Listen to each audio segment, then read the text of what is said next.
This right here is a listener-inspired episode. I'll explain just how in a minute when I bring on my guest, Lew Rockwell, of the indispensable website LewRockwell.com, which Ron Paul reads first thing every morning. Of course, Lew is also the founder and chairman of the Ludwig von Mises Institute over at Mises.org, which did more than any other institution to make me who I am today, so you can either cheer them or blame them for that, depending on how you feel about me. Lew, welcome back to the show. Tom, great to be with you, as always. Lew, I told you today when I called that somebody had written to me, listener of the show, who said you should think about doing a show highlighting Rothbard's work Conceived in Liberty, which was a 4-volume history of colonial America up through the 1780s, really, late 1770s, and now the Mises Institute has it in a giant single volume. And I thought, yeah, that is an important book, and people should know more about it. But then I thought, before I start doing shows like that, I think we need the Rothbard Overview show. And believe it or not, a year into this show, we have no Rothbard Overview show. And I thought, well, who better in the world to come on here and talk about Murray than somebody who knew him as well as you did and worked as closely with him as you did? So I thought Lew Rockwell, and I picked up the phone, and I asked if you'd do it, and then I very sheepishly asked if you'd consider doing it today, and you agreed. So before we get into the weeds of this, let's look at the overall picture. In 2 minutes or less, why is Rothbard important to begin with? Well, Rothbard is important for a couple of reasons. First of all, because he was such a significant scholar. As an economist, as an historian, as a political philosopher, he was an original thinker and a very compelling thinker, a man who created, among other things, modern libertarianism by combining 19th century American anarchism and Austrian economics and natural law based in Aristotle and St. Thomas Aquinas. Really, it's a durable and fascinating philosophy. It explains what we need to be concerned about. In a sense, it explains how to proceed. It's extremely compelling. Everything of Rothbard's was compelling. Speaking to the people listening to us, if you haven't read Rothbard, just pick up anything by Murray, and it's all for free online at Mises.org. And also, there's a lot at LewRockwell.com as well. Just take a look at any essay of Murray's, let's say The Anatomy of the State, which is one of his famous essays. You're immediately pulled into it. He's so clear.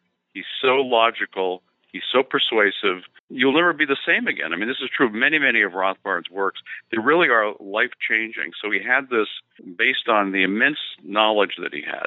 And this was somebody, so far as I could tell, who knew everything. Now, of course, I'm exaggerating, but only slightly. In the areas that he was interested in, he pretty much knew everything.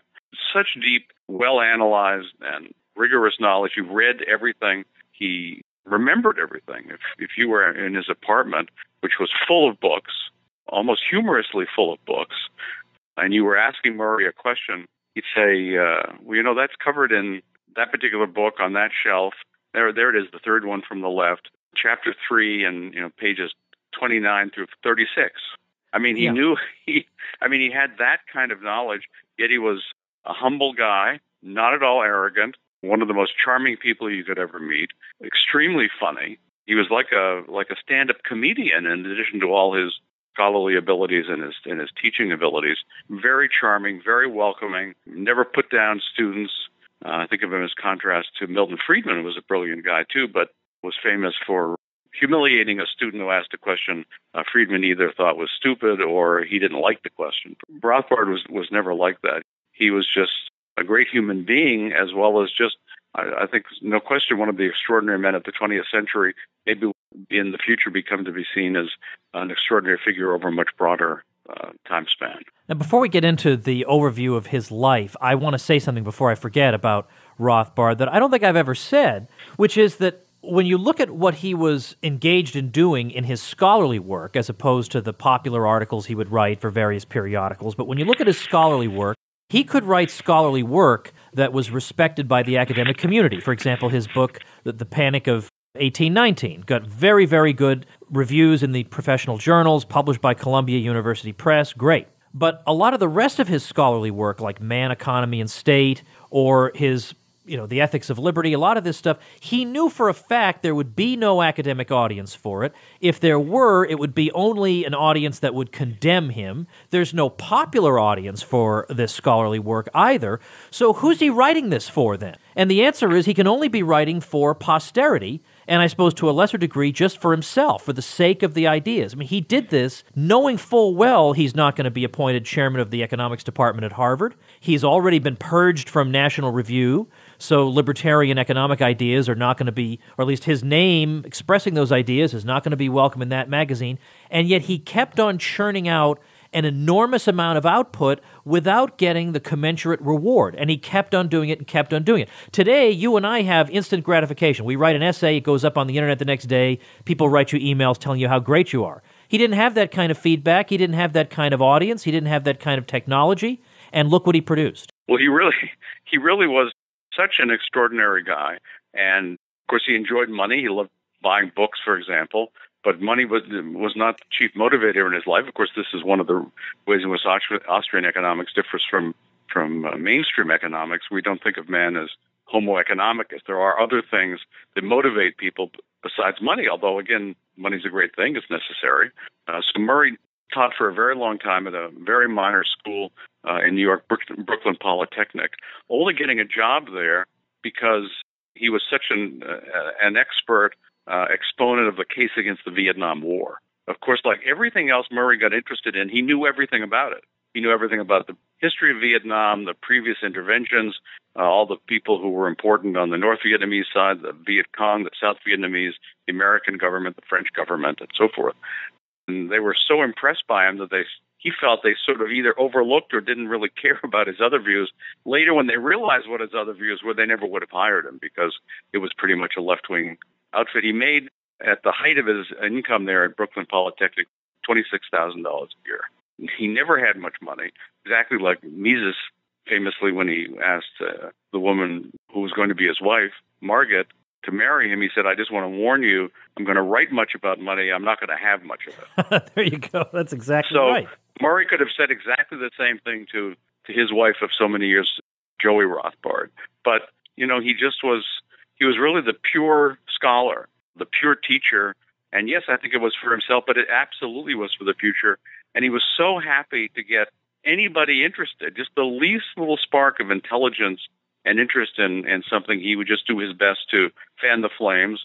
But he was writing for the sake of truth, of telling the truth, that this by itself has we might say, an eternal application, certainly a very long-term application on Earth. So that was Murray, and from the very earliest days, he was a star. I was telling you earlier, Bill White, who now passed away, but was a lifelong friend of Murray's, and was in Birch Wathen School, which was the private school that Murray went to, starting in the third grade, when the principal of the public elementary school he was at told his parents, "This boy does not belong in a public school." Very unusual comment coming, of course, from a public school administrator. He's far too smart. He's far too significant. He needs to go to a private school. So Bill said that he first heard of Murray Rothbard in the third grade when his mother came home and said she just had a conference with the headmaster, and she said, "Why can't you be like that boy Murray Rothbard?" The headmaster told me he had never in his whole life encountered a student of this significance. This is Murray in the third grade. So we were lucky enough at the Mises Institute to have all of Murray's papers. And when you look at his early, even elementary school papers, he's clearly Murray Rothbard. I mean, so he was a star all through school. He went to Columbia University. He studied economics and math for his bachelor's degree. And of course, summa cum laude and all throughout. He has master's in economics, PhD in economics.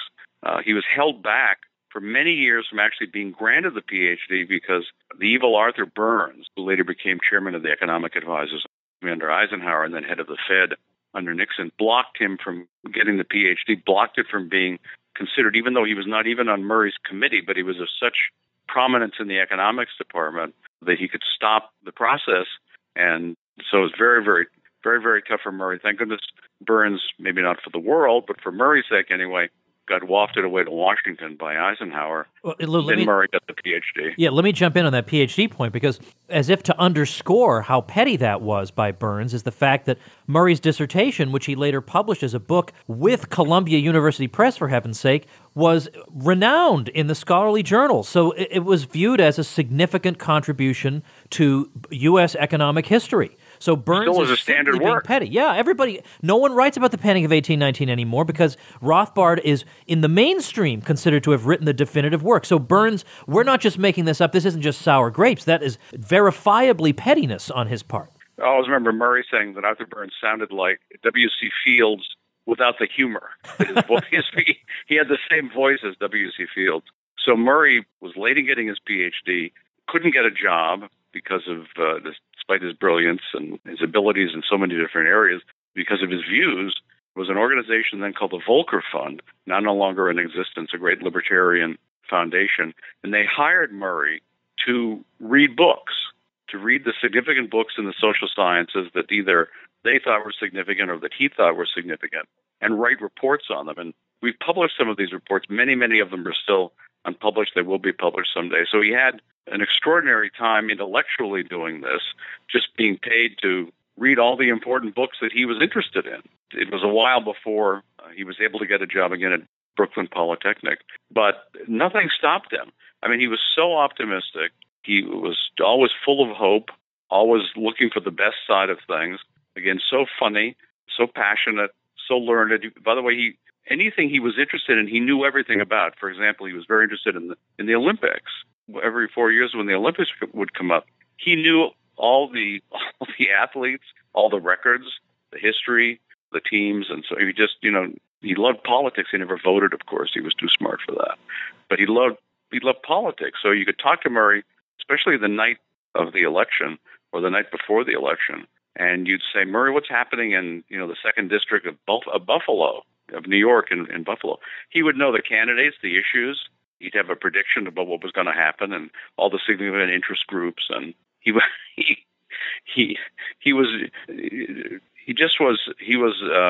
a genius. What can I say? I mean, he was an unbelievable genius, and we were so lucky to have him on our side because of all these great works that he published, which again are so compelling. And everything's again for free on Mises.org. His essays, thousands of popular articles, all his important books, everything's there. And I once had a little fight with a guy from the Cato Institute who had written an article for The Economist about Ron Paul, and he said, the Ron Paul movement really is attracting young people. Got to give him a lot of credit for that. But there's a terrible failing at the heart of the Ron Paul movement. He said they're Rothbardian. Really, they should be Friedmanite. So I blogged this, and I said, I happen to think this is a matter of that it's just that it is Rothbardian, because I happen to think that Murray was right and Friedman was wrong in a lot of ways, although right in some. But I said, I thought that today Murray must be, if not one of the best known economists in the whole world among regular people and even among students, that Friedman was not well known anymore. His books were still significant to academic economists and many different, but he just wasn't the figure he had been, even though he lived much longer than Murray, almost 30 years longer than Murray did. Murray died much too young. But poor David Friedman, I like David Friedman. He got very upset at this, and he's criticizing it on his blog. And one of the commenters said, this is a very unfair thing Rockwell was saying. You can't make this comparison. All of Rothbard is available for free on Mises.org. And Friedman's books are not online, and they're very expensive. So he said, of course Rothbard's better known than. And really it's unfair. You can't make the. So I thought, yeah, unfair, right? Yeah. Murray is much better known today than he was during his lifetime. If he were still alive today, and he could easily still be alive today, and not an unusually long lifespan, he would be much better known. For example, the greatest anti-war intellectual in the world, the most prolific, the most eloquent, the most interesting, who knew whether we're talking about the wars that are going on now or the past wars, he knew everything about them. Yeah, Lew, I'm telling you, the Mises Institute would have published the Rothbard podcast every day. You call him up on the phone. He doesn't have to know any of the technology. And you talk to him. You let him talk for 20 minutes a day. That would get 250,000 downloads per episode. Well, without a doubt, just like that. And I mean, in a way, Lew, I hate I hate these contrary to fact scenarios because they make me sad to think about them.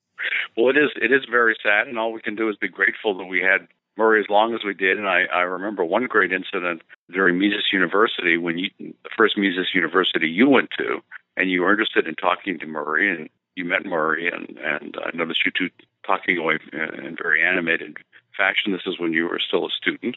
So I came back hours later, by that particular area hours later, and you two were still just chattering away at full speed. I thought, that is so great. It was. I thought Tom's life is going to be changed. It was. It absolutely was. Yeah. Was. I mean, and by the way, talk about a guy, when we talk about Ron Paul, we say he's the same guy in private life that he appears to be in public life. Well, when you see a Rothbard speech and he's animated and funny, that is also who he is, one-on-one. Yeah. Exactly right. Now, let me throw something in terms of his academic career. Joe Salerno completely convinced me of this in a talk he gave some time ago about the significance of the book Man, Economy, and State, which was Rothbard's major economic treatise. It runs 1,000 pages, even if you don't include the section that was considered too radical to include in the first edition, the power and market section. It's an enormous contribution. It's sweeping. It is steeped in the mainstream economics literature,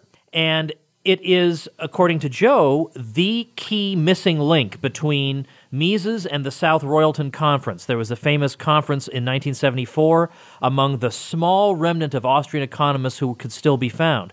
And Joe showed that basically everybody at that conference had been influenced by and kept going within the Austrian tradition by Man, Economy, and State. That Rothbard had basically kept the flame going during the worst period for the Austrian school in the 20th century. And it's interesting, Mises was not known as an effusive guy.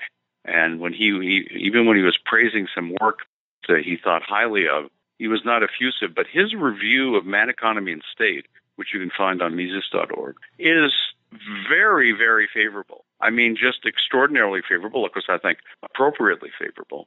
So Mises thought the world of this book, this is sort of applies to other areas of Murray's work. He was hired to do a short book that would turn human action into a textbook. Well, it's like when Murray was asked to do a little book on the American Revolution, and he ended up doing Conceived in Liberty, four large volumes. Right. So Murray never was satisfied. He started out like that, but he wasn't satisfied with that. He did something that in some ways improved on human action, although he would be the first to say that human action was the necessary foundation. It's widely used all over the world, widely read. It's been translated into Chinese, for example, been translated into Russian, all these former communist countries, many, many different languages. The Mises Institutes all over the world, and just the growing interest in the Austrian school and in Murray Rothbard have made this book so much better known, so much better read than it was in Murray's lifetime. But, he wasn't discouraged. He was so thrilled to find a publisher for this work and that anybody was interested in it. He was just interested in just one person, two people. He was happy to talk to anyone in any circumstance if they had any interest in the kinds of ideas that he espoused and the scholarly areas that he was such an expert in. Even if you were far below his level, and let's put it this way, very few of us came anywhere near Rothbard's level. But he just was such a charming guy, such a humble guy, such a polite and kind, really such a wonderful person. I can tell you, anybody listening to this show, if you had met Murray Rothbard, there's nobody you would rather have a drink with. I mean, he just was the most interesting, funny companion. If he was in a room, everybody gravitated to him. He had star power, even though Walter Block describes him as a little short, partially bald Jewish guy. Well, yeah, that's right. But it didn't matter that he didn't look like John Galt or whatever. Right. He was magnetic. Those of us who were lucky to know him, lucky is not quite the word, we were blessed to know him. And he is the center of I would say, the Austrian movement. He's the center of libertarianism and of what he calls anarcho-capitalism.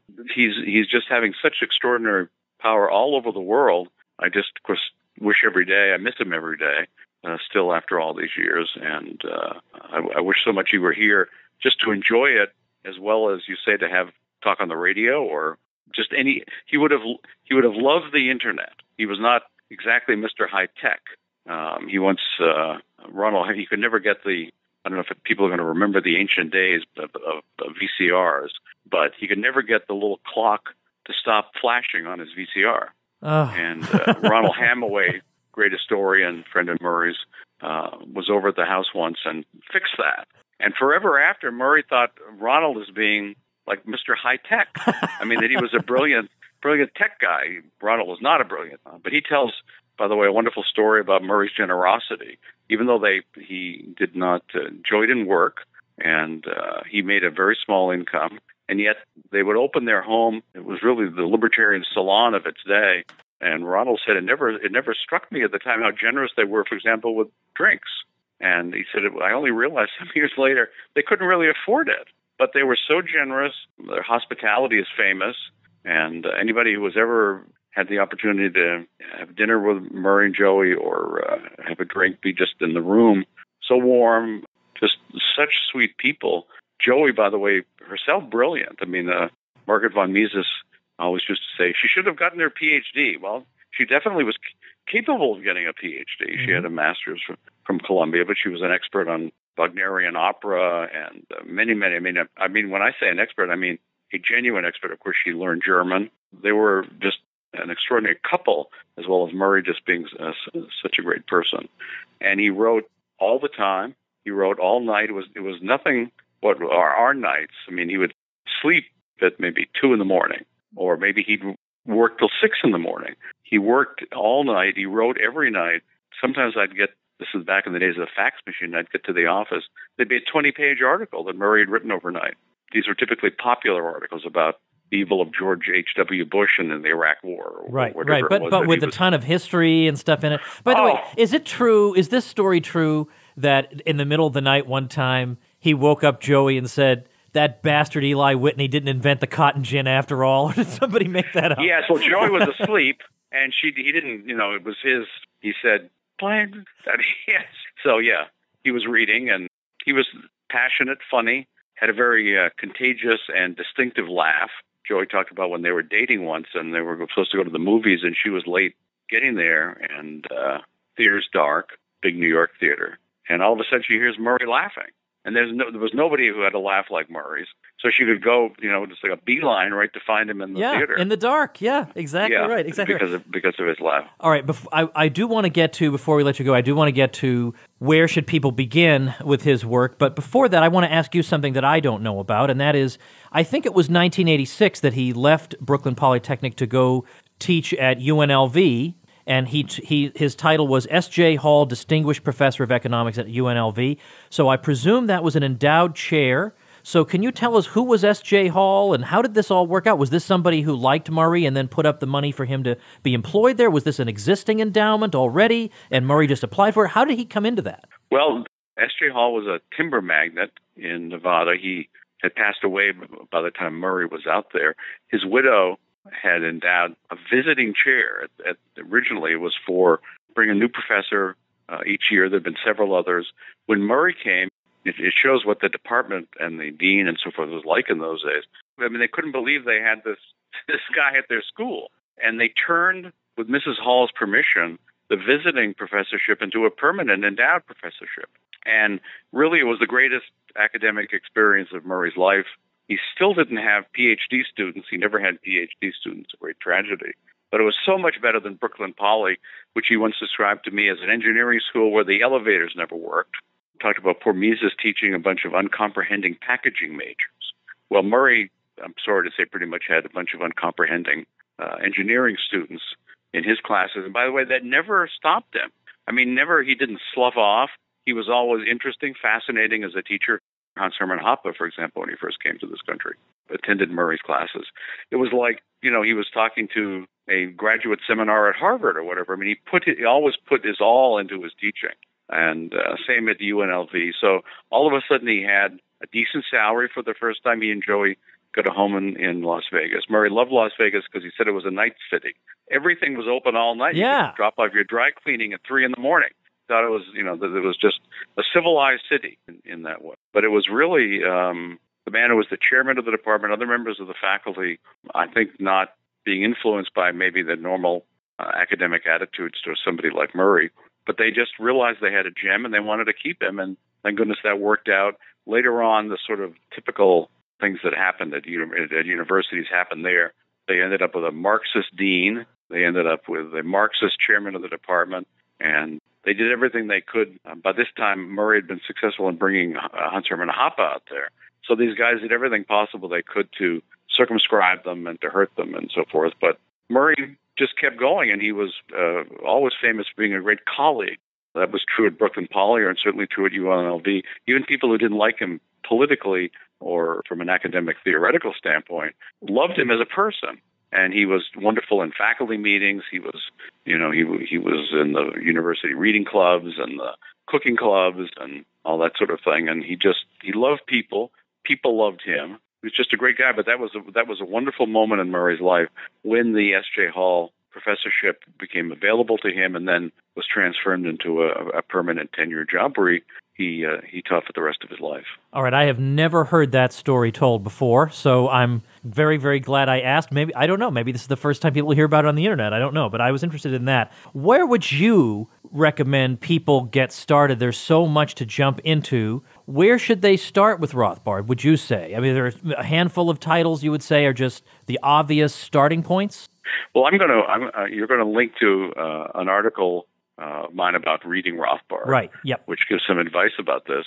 I'd start with some of the it depends. If you're an economics student, it's going to be slightly different than if you're a history student or you're just somebody interested in these ideas. But I think I mentioned earlier his essay, The Anatomy of the State. It's a life-changing essay, and it's nothing you have to make yourself read. You start it, and you'll be amazed by it. I would start there. So many of his shorter works, the Anatomy of the Fed, What Has Government Done to Our Money? These are all very significant books, even though they're short. There's a little bit bigger book called The Mystery of Banking, which is a tremendous explanation of what's wrong with the banking system and how a proper banking system would work. And, of course, we live today even more than in Murray's time in sort of a bankocracy. I mean, the big banks, whether in Europe or in this country, are really ruling the roost, and many terrible things happen as a result of that. Murray explained them all. If you're interested in American history, you mentioned Conceived in Liberty. There's his 2-volume History of Thought that carries us up only through Marx. Tragically, the 3rd volume, which Joey, when I remember asking Joey Rothbard after his death, I said, did Murray leave any notes for the 3rd volume? She said, no, he'd already written it, but it was all in his head. Yeah. And that's the way Murray wrote books. He wrote them in his head. Yeah, but and so that it was just pretty much transcription. I know. I wish he hadn't done it that way, though, so that we'd have those darn notes. Well, yeah. Yeah, that is the great unwritten book, because, my gosh, could you imagine? I bet you the sections on Keynes.